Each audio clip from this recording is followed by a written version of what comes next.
मुंबई गोवा राष्ट्रीय महामार्गावरील प्रवाशांच्या खिशाला आता कात्री लागणार आहे। कारण या महामार्गावर खारपाडा येथे पहिला टोल नाका सुरू करण्यात आलाय।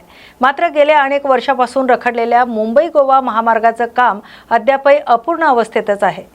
रस्ता पूर्ण नसतानाही खारपाडा येथे प्रशासनाने टोल वसुली सुरू केल्यामुळे स्थानिक नागरिक आणि प्रवाशांमध्ये तीव्र संताप पाहायला मिळतोय। या बेकायदेशीर आणि घाईघाईने सुरू केलेल्या टोल वसुलीला विरोध करण्यासाठी मुंबई गोवा महामार्ग जन आक्रोश समितीच्या वतीने खारपाडा टोल नाक्यावरच जोरदार ठिय्या आंदोलन करण्यात आलंय। यावेळी आंदोलनकर्त्यांनी टोल नाका परिसरात जोरदार घोषणाबाजी करत संबंधित प्रशासनाचे आणि सरकारचे लक्ष वेधून घेतले। रस्ता पूर्ण झाल्याशिवाय टोल देऊ नका अशी आक्रमक भूमिका आंदोलनकर्त्यांनी घेतली आहे। आक्रोश तर जबरदस्त आहे आणि इथला स्थानिक नेता म्हणा, खासदार म्हणा, आमदार म्हणा, हे सगळे सांगतायत की टोल नाही घेतला पाहिजे। आणि आतापर्यंत आपण बघितलं तर पळसपे ते अगदी गोवा बॉर्डरपर्यंत म्हणजे अगदी सिंधुदुर्ग बांधापर्यंत कुठेही टोल घेतला जात नाही। हा टोल का घेतला जातोय, नक्की कोकणकरांची का परीक्षा घेतली आहे ते समजत नाही। यांना काय भिगा लागलेत की हे 100 रुपये यांनी यांच्या रस्त्याचं काम बेटर होणार आहे। आज 18 वर्ष झाली, म्हणजे 18 वर्ष चालू आहे, अजून हा रस्ता यांना पूर्ण करता येत नाही, पण टोल वसुलीला लगेच त्यांनी सुरुवात केली आहे। बरं, आज आम्ही हे आंदोलन केले, इथे आम्ही सगळे जमलो आहे कोकणकर।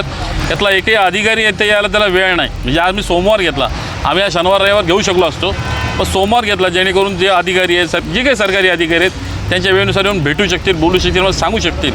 आमच्या प्रश्नांची उत्तरं नाहीत। आम्ही म्हणतो आमच्यासमोर आमच्यासोबत सर्वे करा आणि आम्हाला दाखवा कुठे झालं पूर्ण। आम्ही म्हणत नाही की आमच्याकडे टोल घेऊ नका, आम्ही देणारच आहोत टोल। 18 वर्ष लावले, अजून तुम्ही 2 वर्ष लावणार हे पण आम्हाला माहिती आहे। जोपर्यंत रस्ता पूर्ण होत नाही तोपर्यंत टोल घ्यायचा नाही, हा आमच्या सर्व कोकणकरांचा एक अट्टहासाने असणार। आणि हे आजचं हे आंदोलन सुरुवात आहे आणि याचा अजून पुढे उग्र स्वरूप होईल। गडकरी साहेबांचा अंदाज ना काहीतरी चुकतो आहे। म्हणजे मला वाटतं त्यांना अजून कोकण समजलेलाच नाही आहे। कारण गेली 18 वर्ष त्यांना कळतं आहे की 18 वर्ष झाली हा रस्ता ते पूर्ण करू शकलेले नाहीत। अजून ते कधी पूर्ण करू शकतात हे त्यांना माहिती नाही। आता ते त्यांच्या राजकीय स्टाईलमध्ये ते नेहमी डेटवर डेट देत आहेत, म्हणजे तारीख पे तारीख देत आहेत। पण आम्ही काय कोकणकर समाज नाहीत आणि ह्यात त्यांची नाचक्की होते। त्यांनी तारखा देणं बंद करावं। शासनाला नेमकं काय सांगायचं? शासनाला एवढंच सांगायचं आहे, जे नियम तुम्ही आम्हाला लावताय ना तेच नियम तुम्ही स्वतःला थोडे, म्हणजे मी म्हणत नाही 100% पाळा, किंवा 80% तरी पाळा।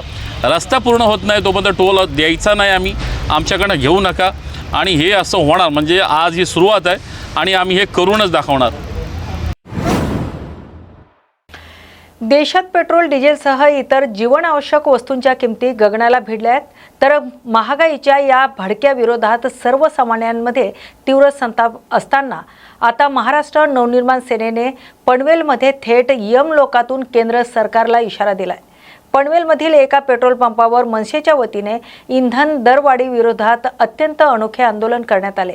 या आंदोलनाचं मुख्य आकर्षण ठरलं ते म्हणजे माणसाच्या चांगल्या वाईट कर्माचा हिशोब ठेवणारे चित्रगुप्त।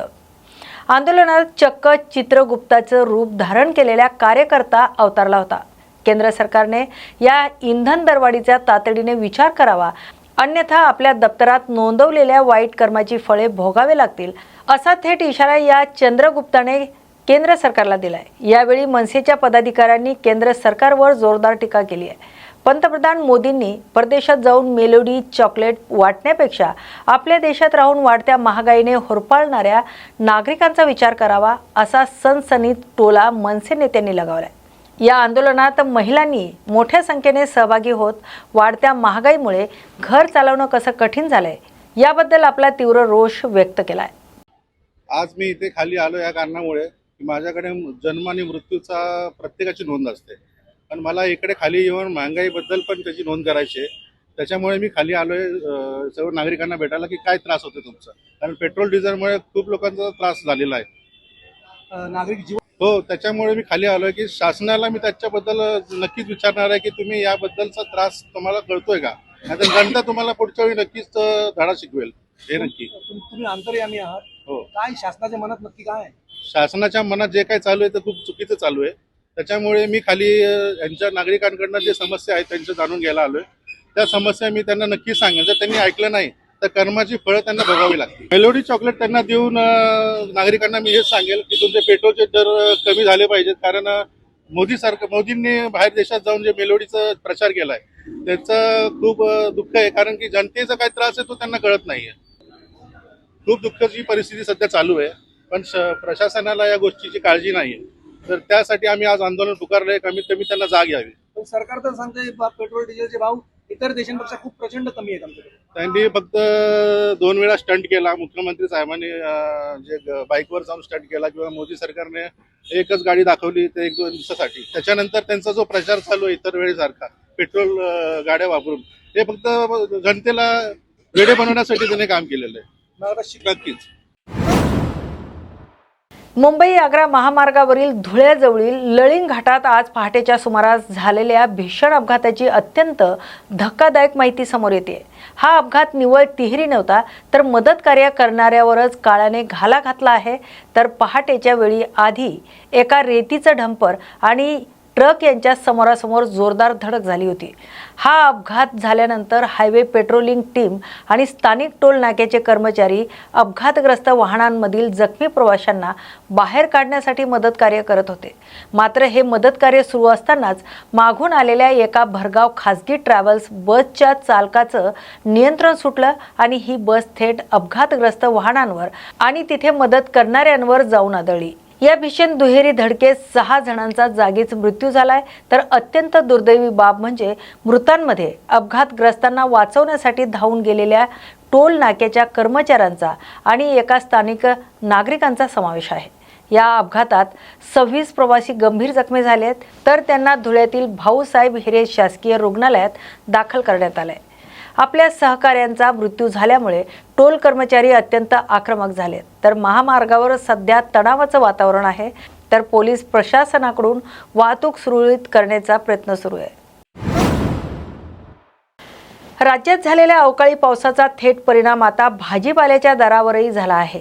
नवी मुंबईतील पनवेल कृषी उत्पन्न बाजार समितीमध्ये गेल्या काही दिवसापासून भाजीपाल्यांची मोठ्या प्रमाणात आवक सुरू झाली आहे, ज्यामुळे भाज्यांच्या दरात लक्षणीय घसरण पाहायला मिळते. अवकाळी पावसामुळे ग्रामीण भागात शेतातील पिकाचं मोठं नुकसान झालंय. तर त्यामुळे शेतात उरलेला आणि उपलब्ध असलेला सर्व माल शेतकऱ्यांनी तातडीने बाजारात आणायला सुरुवात केली, ज्यामुळे बाजारपेठात अचानक भाजीपाल्यांचा पुरवठा वाढला आहे. याचाच परिणाम म्हणून बाजारात बहुतांश भाज्यांचे दर तब्बल 20 रुपयापर्यंत खाली घसरलेत. यामध्ये प्रामुख्याने टोमॅटो, भेंडी, वांगी, कोथिंबीर आणि इतर पालेभाज्यांचे दर कमालीचे घसरलेत.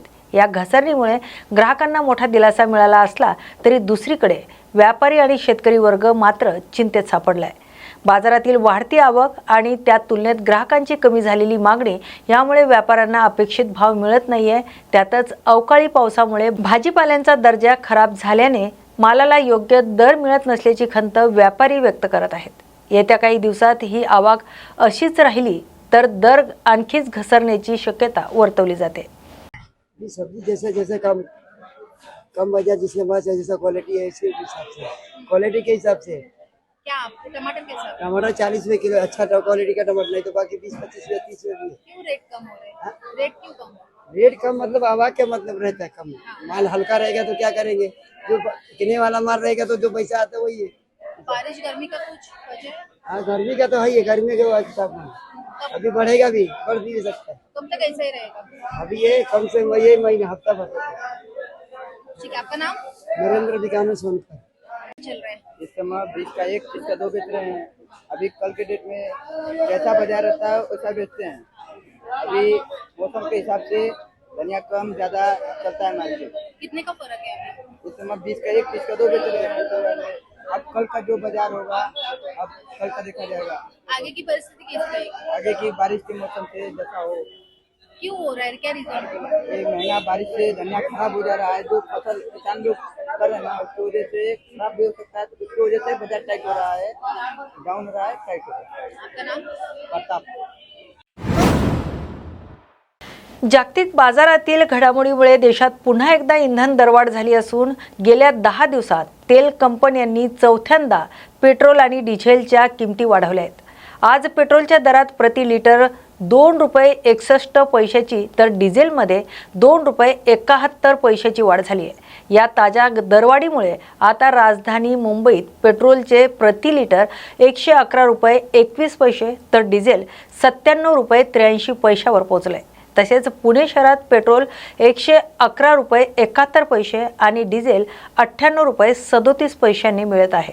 गेल्या 10 दिवसात पेट्रोल एकूण 7 रुपयांनी महागले असून या सततच्या दरवाढीमुळे वाहतूक खर्च वाढण्याची आणि सर्वसामान्यांचं बजेट कोलमडण्याची शक्यता वर्तवली जाते. गणपती असो, उन्हाळ्याच्या सुट्ट्या असोत की विकेंड, कोकणात जाणाऱ्या चाकरमान्यांची मुंबई गोवा महामार्गावरील यातना काही संपताना दिसत नाहीये. आता तर कोकणवासी पुरते दुहेरी कोंडीत सापडलेत. एकीकडे या महामार्गावर तब्बल 12 पुलांची कामं अद्यापही रखडलेली आहेत. त्यामुळे अवघ्या 6 ते 7 तासाच्या प्रवासासाठी प्रवाशांना चक्क 12 तास गाड्यांमध्ये अडकून राहावं लागतंय.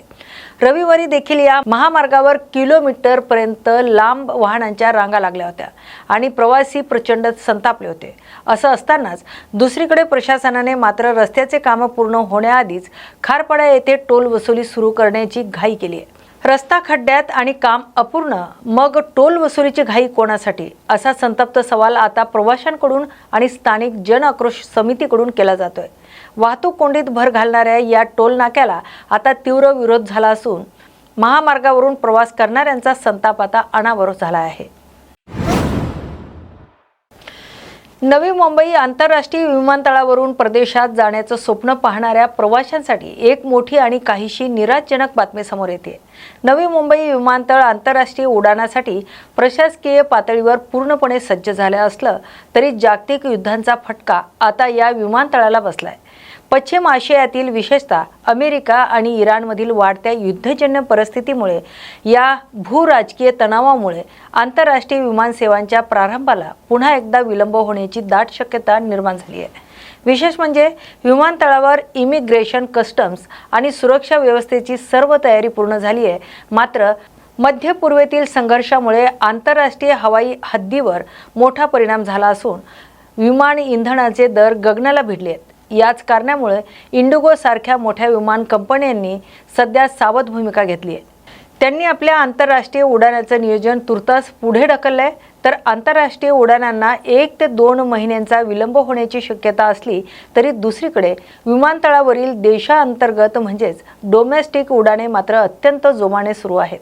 सध्या तरी आंतरराष्ट्रीय प्रवासासाठी प्रवाशांना आणखी काही काळ वाट पाहावी लागणार आहे. मुंबईतील वांद्रे पूर्व येथील गरीबनगर परिसरातील अतिक्रमण हटाव मोहिमेबाबत सोशल मीडियावर खोटी आणि भडकाऊ माहिती प्रसारित केल्याप्रकरणी मुंबई पोलिसांनी मोठी कारवाई केली. या प्रकरणी पोलिसांनी व्हिडिओ रेकॉर्ड्स करणाऱ्या व्यक्तीसह तो व्हिडिओ एक्स, पूर्वीचं ट्विटर या सोशल मीडिया प्लॅटफॉर्मवर अपलोड करणाऱ्या वापरकर्त्याविरोधात गुन्हा दाखल केला आहे. सोशल मीडियाच्या माध्यमातून परिसरात शांतता आणि सुव्यवस्था बिघडवण्याचा प्रयत्न केल्याचा आरोप या दोघांवर ठेवण्यात आला आहे. उच्च न्यायालयाच्या आदेशानुसार पश्चिम रेल्वे आणि मुंबई महानगरपालिकेकडून वांद्रे रेल्वे स्थानकालगत असलेल्या गरीबनगर भागातील अनधिकृत झोपड्यांवर तोडक कारवाई सुरू आहे. या कारवाई दरम्यान गेल्या गुरुवारी सोशल मीडियावर एक व्हिडिओ मोठ्या प्रमाणात व्हायरल करण्यात आला होता आणि प्रक्षोभक दावे करण्यात आले होते. हा प्रकार समोर आल्यानंतर मुंबई पोलिसांनी तातडीने सायबर आणि स्थानिक पातळीवर तपास सुरू केला. तपासाअंती सोशल मीडियावरील ती माहिती पूर्णपणे असत्य आणि अफवा पसरवणारी असल्याचं निष्पन्न झालंय. त्यानंतर निर्मलनगर पोलिसांनी कायदा आणि सुव्यवस्था राखण्याच्या दृष्टीने पाऊल उचलत हा दिशाभूल करणारा व्हिडिओ तयार करणाऱ्या आणि तो सोशल मीडियावर प्रसारित करणाऱ्या दोन्ही संशयितांविरोधात विविध कलमांखाली गुन्हा नोंदवलाय. कोणत्याही नागरिकांनी सोशल मीडियावरील अशा अपूर्ण किंवा खोट्या माहितीवर विश्वास ठेवू नये आणि अफवा पसरू नये असे आवाहन पोलीस प्रशासनाकडून करण्यात आले. अखिल भारतीय मराठी चित्रपट महामंडळाच्या निवडणुकीच्या तोंडावर मराठी चित्रपटसृष्टीतील अंतर्गत वाद आता चव्हाट्यावर आलेत. महामंडळाचे माजी अध्यक्ष मेघराज राजे भोसले यांनी ज्येष्ठ अभिनेते विजय पाटकर यांच्यावर अत्यंत शेलक्या शब्दात टीका करत गंभीर आरोप केलेत. विजय पाटकर हा इंडस्ट्रीतील कलंक म्हणून तो अभिनयात कच्चा असला तरी लबाडीत 1 नंबर आहे, अशा तीव्र शब्दात राजे भोसले यांनी पाटकर यांच्यावर निशाणा साधलाय. चित्रपट महामंडळाच्या आगामी निवडणुकीच्या पार्श्वभूमीवर पुण्यामध्ये आयोजित पत्रकार परिषदेत मेघराज राजे भोसले बोलत होते. गेल्या काही वर्षभरात महामंडळात झालेल्या कथित गैरव्यवहारांना आणि राजकारणाला विजय पाटकरच जबाबदार असल्याचा दावा त्यांनी केलाय. पाटकर यांनी महामंडळाचा वापर स्वतःच्या फायद्यासाठी केला असून कलाकारांची फसवणूक केल्याचाही आरोप त्यांनी केलाय.